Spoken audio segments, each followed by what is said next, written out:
Cette émission Cap Vert 2023, vous le savez très bien que nous réfléchissons sur plusieurs aspects. Également aussi, nous donnons l'opportunité à certaines élites de la République de pouvoir s'exprimer sur une situation qui ne reste que principale. C'est pour nous l'occasion de chercher comment ressortir la RDC de cette crise du manque du développement. Alors, pour ce faire, je pense que nous allons plus nous affilier sur cet ouvrage. J'espère bien que nous allons la décortiquer en long et en large, qui s'intitule bien sûr Le plan de Dieu pour la RDC. Émile Kamimbaya Ngoulou, serviteur de l'Éternel, il en est l'auteur principal. Je rappelle pour ceux qui veulent avoir quand même sa petite marque de biographie. Émile Kamimbaya Ngoulou est né le 28 octobre 1956 à Kisangani. Il est le fondateur du ministère révolutionnaire du Verbe de l'Esprit, MIREV, en sigle. Il fut un ancien officier commando breveté dans les forces armées zaïroises et diplômé de l'Académie militaire de Kananga et Faux. En 1982, il reçut un appel spécial pour un ministère dont la vocation est la recherche d'une révolution ou réveil spirituel pouvant changer le visage du monde en général, de l'Afrique et de la République démocratique du Congo, en particulier en une communauté d'amour, de vérité, de prospérité et de dignité pour tous les hommes. Le 28 octobre 2008, à Kinshasa, Dieu rappela son serviteur Émile Kamimbaya Ngoulou dans sa gloire. Avec cet ouvrage, bien sûr, j'aurai le plaisir de recevoir deux personnalités. J'espère bien qu'ils pourront être de nôtres à travers cette émission. Il s'agit bel et bien de l'évangéliste Blanchard Bolola, également du pasteur Asaf Makoka, messager de la bonne nouvelle. J'espère qu'avec eux, nous allons décortiquer en long et en large nos échanges. Alors, je commencerai par l'évangéliste Blanchard Bolola, qui va quand même lancer son petit mot pour cette invitation. Bienvenue, très cher évangéliste Blanchard. Merci beaucoup, mon frère, monsieur Franck Niem. D'accord. Alors, l'invitation pour une première, cette émission vous reçoit. Quels sont vos sentiments? Nous sommes très ravis à chaque fois qu'on nous appelle pour parler de ce que nous avons de mieux. Il s'agit bel et bien de la République démocratique du Congo, parce qu'il faudra bien signaler que le premier élément du patrimoine que nous avons quand nous venons à l'existence, c'est la terre. La terre, elle est sacrée. La terre, elle est comme une mère. Il faut la protéger. Très bien. Alors, vous n'êtes pas seul, hein? Quand même, je reçois aussi un pasteur. Bon, y a-t-il une différence entre évangéliste et pasteur? Je ne sais pas. Le pasteur Asaf Makoka, et vous êtes également ici un grand dans ces pays. Soyez le bienvenu dans cette émission. Merci mon frère, que Dieu vous bénisse et que Dieu bénisse vraiment tous nos bien-aimés qui travaillent ici. Nous sommes très ravis d'être avec vous cet après-midi. Au fait, à ce qui nous concerne, comme on le disait tout à l'heure, nous sommes tout simplement les porteurs de la bonne nouvelle. Nous sommes des porteurs et Dieu dépose sur nous son fardeau afin que nous puissions le distribuer au peuple congolais. Et le peuple congolais, c'est un peuple sacré. C'est un peuple béni, prophétique, et à la longue de l'histoire, le monde finira par comprendre c'est quoi la RDC. Très bien. Voilà, je retiens la phrase. Nous sommes bénis, nous sommes prospères, mais on va réfléchir tout à l'heure parce que nous sommes dans une phase préélectorale. En fait, nous courons derrière les élections. Tous nous avons le grand souci de ressortir la RDC dans une crise, la souffrance, la misère. Il y a plusieurs réalités. Alors, je reçois des politiciens ici, je reçois des hommes d'État qui réfléchissent, qui sont doués dans la politique. Mais qu'est-ce qui se passe? Qu'est-ce qui fait craindre aux populations de cet échec? À chaque fois, nous recourons sur le pleurnichage. Nous sommes cloués dans la misère. Est-ce aujourd'hui...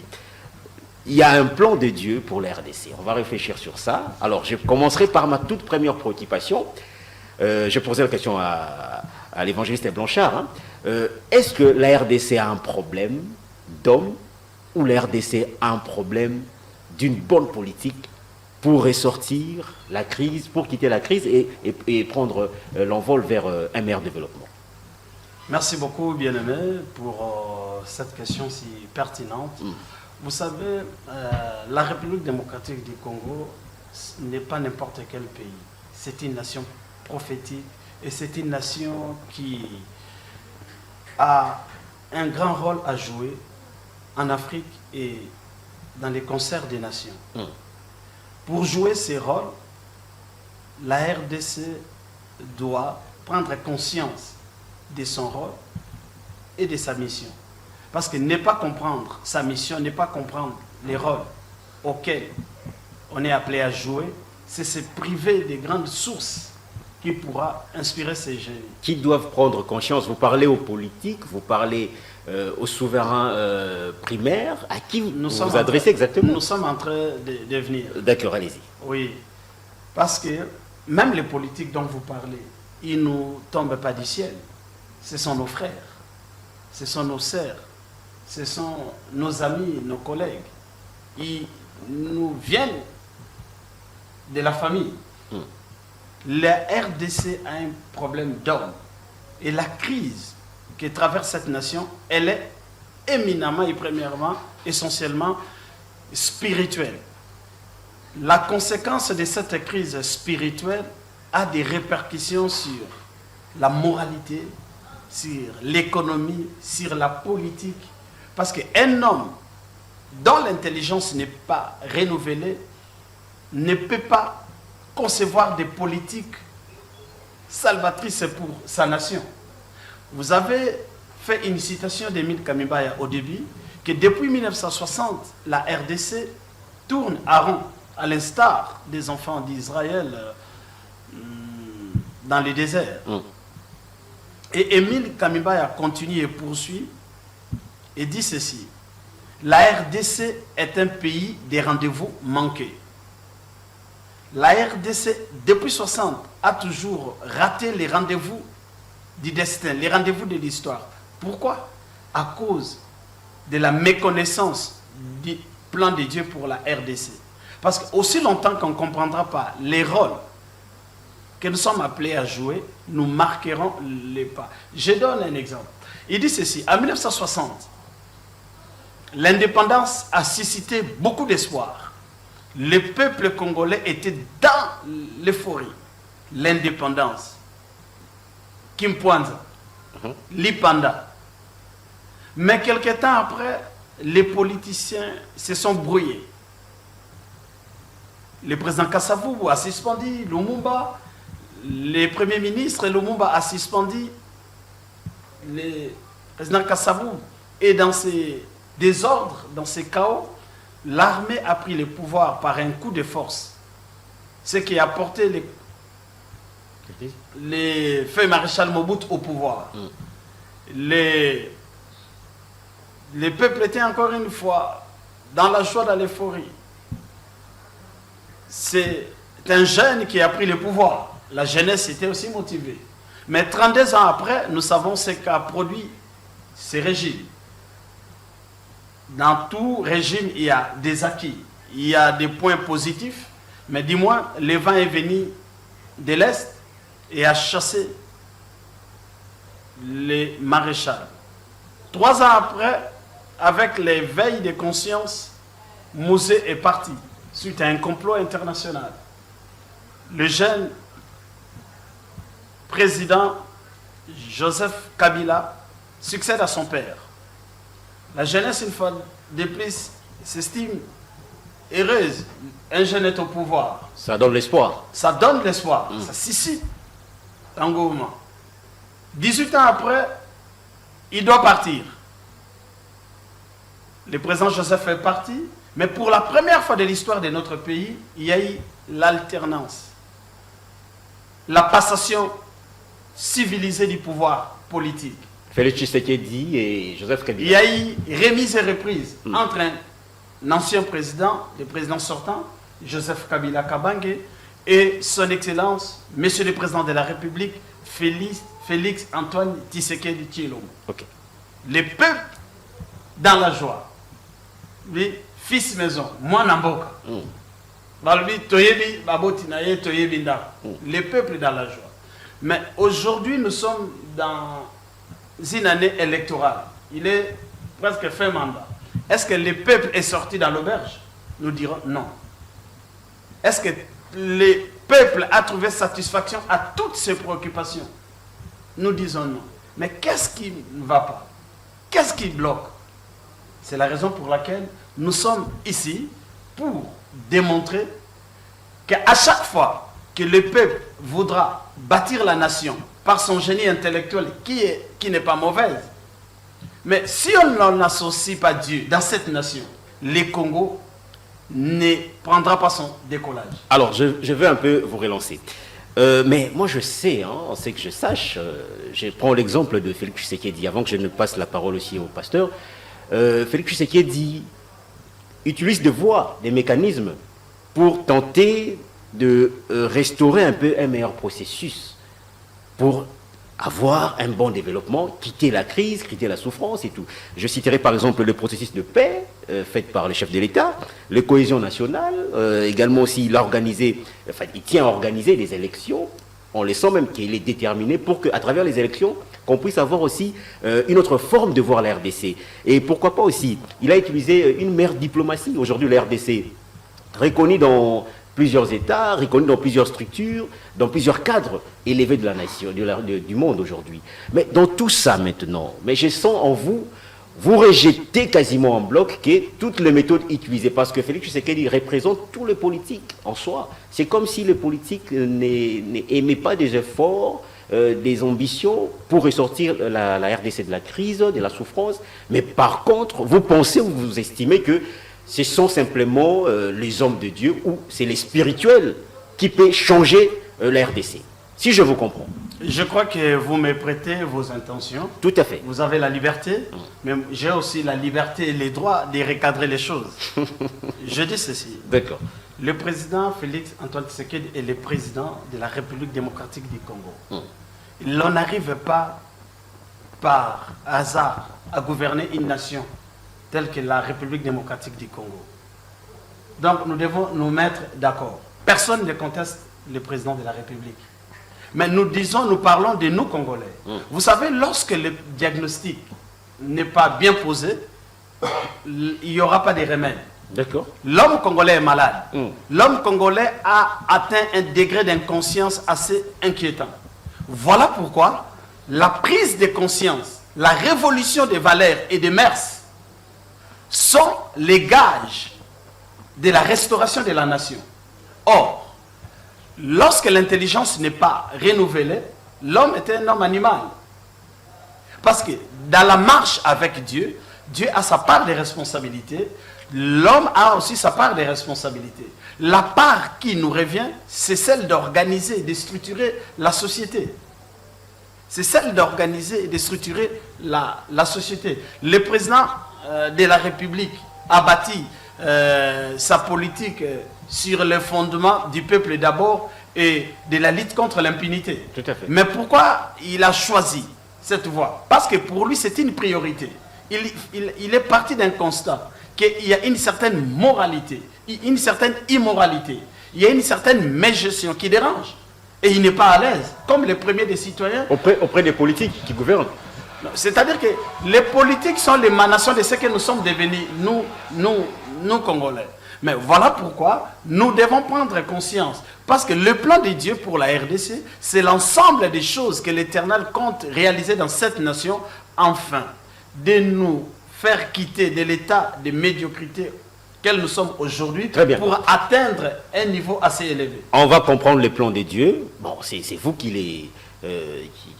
vous martelez sur ça, hein, qu'il y a un plan de Dieu. On va comprendre quel est le plan de Dieu en réalité qui est réservé à la RDC. Pasteur, je vous récupère un tout petit peu. On entend déjà tout ce que l'évangéliste est en train de nous relater tout à l'heure là. Bon, moi je me pose la question, je me dis mais est-ce que... Bon, aujourd'hui on critique tant soit peu hein, les hommes de Dieu. C'est d'ailleurs vous qu'on accuse, que vous êtes venus déranger la scène politique aujourd'hui. Mais je sens en vous aussi, vous rejetez encore la balle pour dire que tant que les politiques n'auront pas compris le plan de Dieu qui est réservé, on n'aura pas ces temps de ressortir ou de quitter la crise. Donc tout cela, quelle est votre analyse? Merci mon frère bien-aimé, je suis très ravi. C'est une bonne question. Et je dirais même merci aussi à mon frère, l'évangéliste Blanchard, qui m'a précédé tout à l'heure. Mais je m'aimerais rentrer un peu derrière par rapport à ce que vous avez demandé. Il n'y a pas de problème. La RDC, le problème, c'est l'homme ou bien c'est le système. Moi, je dirais que nous sommes en train de passer un moment très critique. On a crise d'homme. Ok? Ça, c'est la première des choses qu'il faut retenir. On a crise d'homme. Pourquoi? Parce que nous allons partir directement du verbe de l'esprit, comme notre ouvrage est en train d'expliquer. Nous sommes des révolutionnaires du verbe de l'esprit, le verbe de l'esprit. Le verbe de l'esprit veut dire la parole de Dieu, pour ne pas confondre, parce qu'il y a des gens qui ne comprennent pas des fois. Quand nous parlons verbe de l'esprit, c'est la parole de Dieu. Ce qui est prescrit dans la Bible. Tout ce qui est prescrit. Alors, partant déjà du livre de Genèse, vous pouvez déjà voir ce qui fait, au fait le mal ou le douleur de l'homme, la souffrance de l'homme. Dieu l'a montré par un prophète que nous appelons Moïse. Moïse n'a pas vécu au temps du commencement, n'est-ce pas? Mais c'est par révélation que Dieu lui a montré tout ça pour nous instruire. Que c'était le mal de l'homme qui était à la base de la souffrance. Vous voyez ça? Donc quand nous parlons du plan de Dieu, il faut retenir que Dieu a un plan pour des hommes individuellement. Il peut avoir un plan pour une famille. Il peut avoir un plan pour toute une population. Ok? Mais tout se passe par des agents que nous appelons les acteurs ou les libérateurs. Dans la Bible, on les appelle aussi comme ça. À l'époque, vous allez voir que Moïse doit travailler pour récupérer le peuple d'Israël d'entre les mains des pharaons. Après, c'est Josué. Après, c'est comme ça, ça se succède. Alors, tout ce que nous pouvons dire, depuis 1960 jusqu'à aujourd'hui, pourquoi est-ce que le Congolais pleure? Pourquoi il y a toujours des coussi-coussa? Pourquoi il y a toujours de lamentation, de gémissement? Moi, je dirais que c'est par manque d'irrespect de ce plan. Alors, c'est quoi le plan? Dieu a un projet. Lorsque Dieu a un projet... Donc, je pense que les secrets se trouvent ici. Hein? Oui, c'est ce que je dis. Dieu a un plan. Le plan, c'est quoi? Dieu a un projet. Quand il y a un projet, l'homme, on sous-entend que le projet va précéder le plan. Le projet va engendrer le plan. Le plan, c'est-à-dire, ce sont les tic-tac, les technicités qu'on doit mettre sur le terrain, ok, pour parvenir à l'idée du géniteur, n'est-ce pas? Très bien. Alors maintenant, quand Dieu a un plan, dans Jérémie 29, 11, on nous dit que le plan que Dieu a pour nous n'a jamais été un plan de malheur, mais toujours de bonheur. Ok? Maintenant, regarde, la personne qui a la vision doit trouver d'abord les ressources humaines, les gens qui doivent travailler pour la réalisation de ce plan. On doit trouver les ressources financières. On doit trouver les acteurs ou les hommes habiles qui doivent exécuter avec rapidité pour arriver à l'accomplissement du plan. Tu vois, c'est là où nous pouvons parler maintenant du réveil. Et c'est là où on peut aussi évoquer le problème du sommeil. C'est-à-dire, quand vous êtes en train de travailler ici et que vous n'exécutez pas exactement ce que le boss vous demande, vous allez faire reculer le plan de cette chaîne, n'est-ce pas? Très bien. Alors regarde maintenant ce qui se passe. Dieu a un plan et nous devons respecter Dieu pour que nous parvenons exactement à reproduire ce que Dieu veut pour la RDC et pour chacun de nous.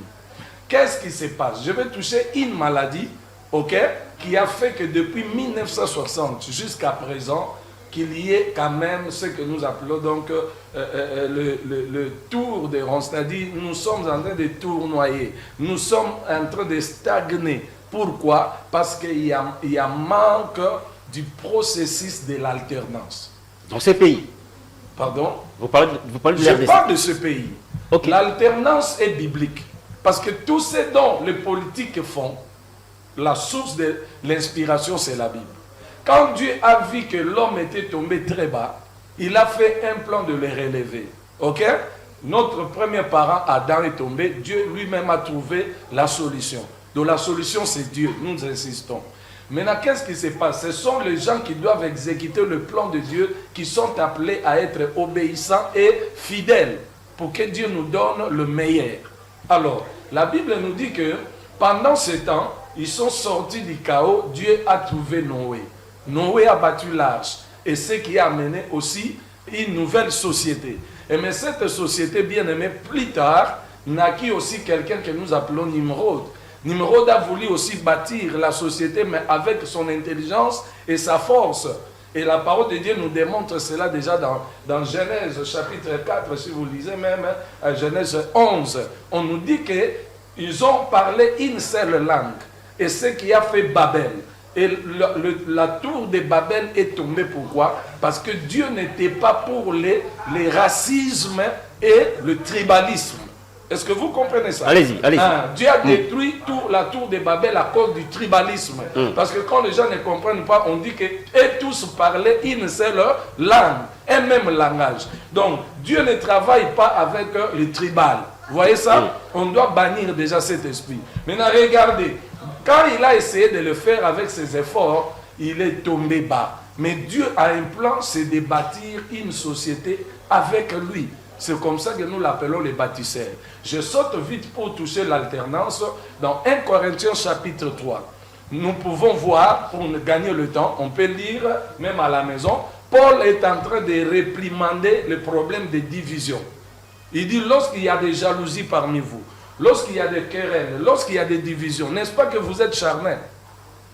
Voilà. Maintenant, quand vous êtes charnel, cela veut dire quoi? Vous manquez l'esprit du Seigneur. Or, le fruit de l'esprit, c'est l'amour, en premier lieu.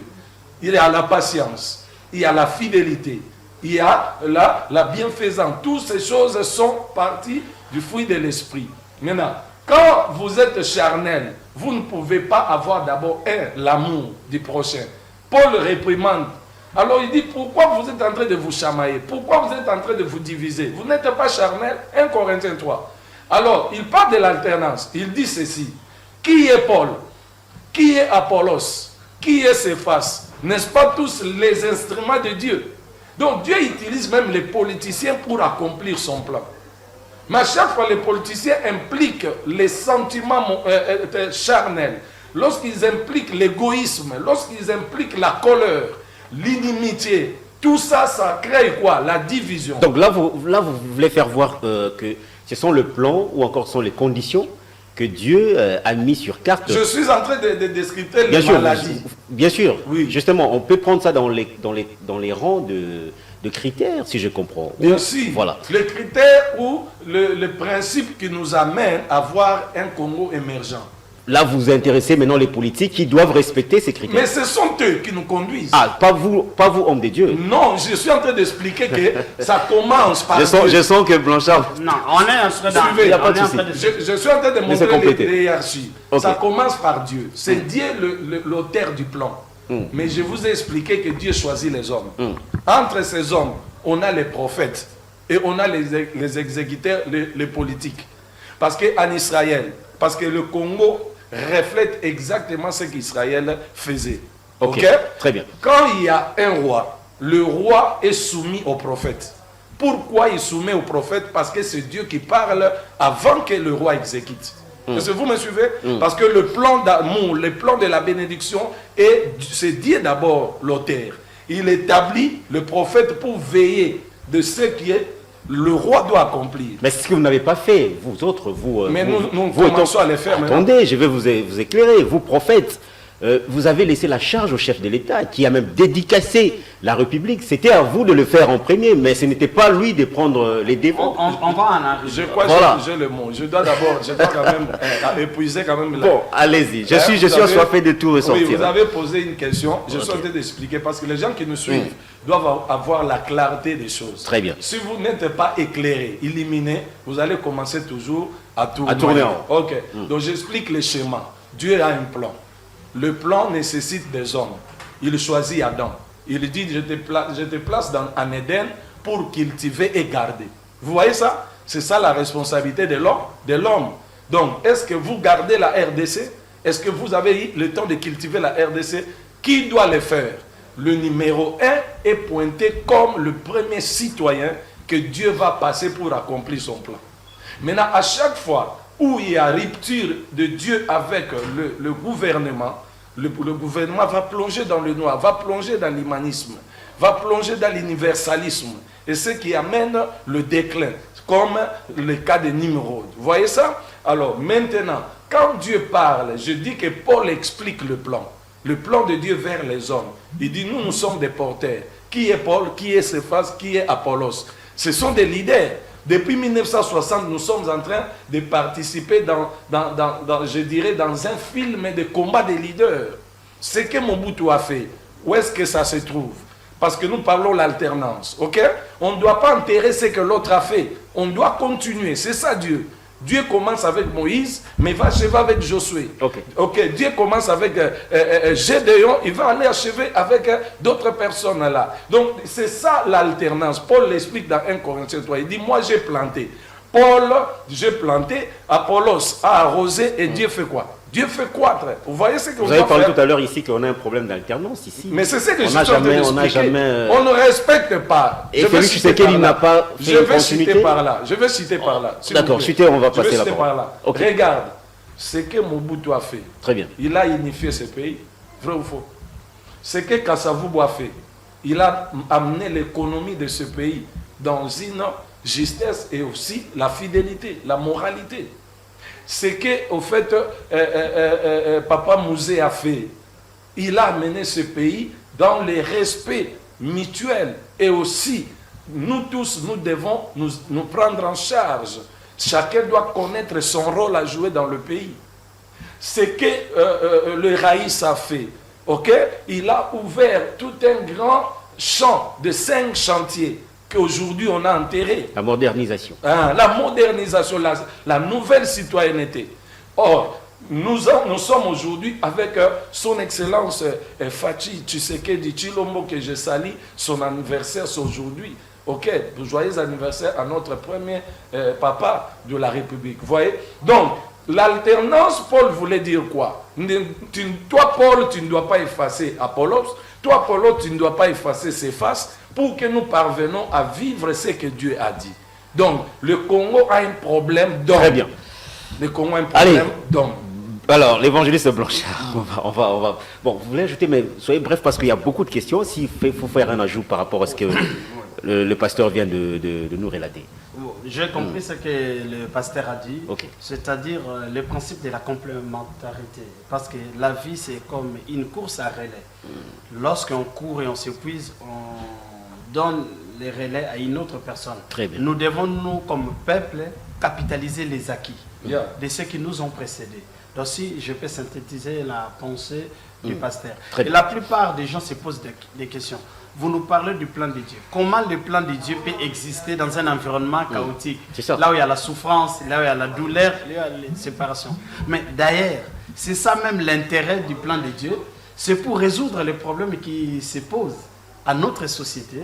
Parce que, si je vous lis un extrait, il dit, lorsque le peuple traverse une étape de son histoire et que tout paraît ne plus marcher, lorsqu'on a l'impression que Dieu n'a plus aucun plan pour son peuple, c'est à ce moment-là que la voix du prophète s'est fait entendre pour rappeler les promesses divines et dire que le Seigneur est toujours avec son peuple. C'est lors des moments difficiles comme ça, lorsque tout va mal, lorsque il y a des bruits de bottes à l'est, lorsqu'il y a des crimes organisés, des assassinats, lorsque le peuple de mon pays est en train de souffrir, de tomber sous les coups de balles de l'ennemi, c'est à ce moment-là que nous nous levons comme des hommes de Dieu pour rappeler à ce peuple, malgré la douleur, malgré la souffrance, malgré ce que vous êtes en train de traverser, il y a un Dieu qui préside au destin de cette nation et que le navire Congo ne fera pas naufrage. Parce que Dieu a un programme. Mais avant qu'on en parle, c'est quoi le plan de Dieu? Mais pour que ce programme puisse se réaliser, il y a un préalable. Il y a un préalable. Le Congo doit se réconcilier à 3 dimensions. Premièrement, avec l'Éternel, le Dieu qui préside à son destin, parce qu'il y a beaucoup de violations des lois spirituelles. On ne s'est pas jamais réconcilié. Deuxièmement, le Congo doit se réconcilier avec lui-même. Les Congolais doivent se réconcilier avec lui-même. Depuis 60... Nous sommes très hospitaliers entre nous. Depuis 60, il y a une hospitalité. Depuis 60 jusqu'à ce jour, dans sa quête du bonheur et de la démocratie, il y a eu des fractures. L'âme du Congo a été détruite, elle est morte. Or, aucun politicien ne peut ressusciter l'âme, ne peut redonner la vie à l'âme, parce que l'âme relève du domaine des religieux. du domaine des religieux. Très bien. Il y a une fracture. Parce que Émile Kamemba a dit que ceux qui dirigent avec humilité, avec sagesse. Parce que nous sommes dans une période électorale, une période par essence des tensions. Des tensions, parce que chaque camp a besoin de... Oui. Donc c'est réussir, une guerre ouverte. Mais nous devons le faire avec beaucoup de sagesse, avec beaucoup de précautions pour que nous ne puissions pas embraser le pays, pour que nous puissions pas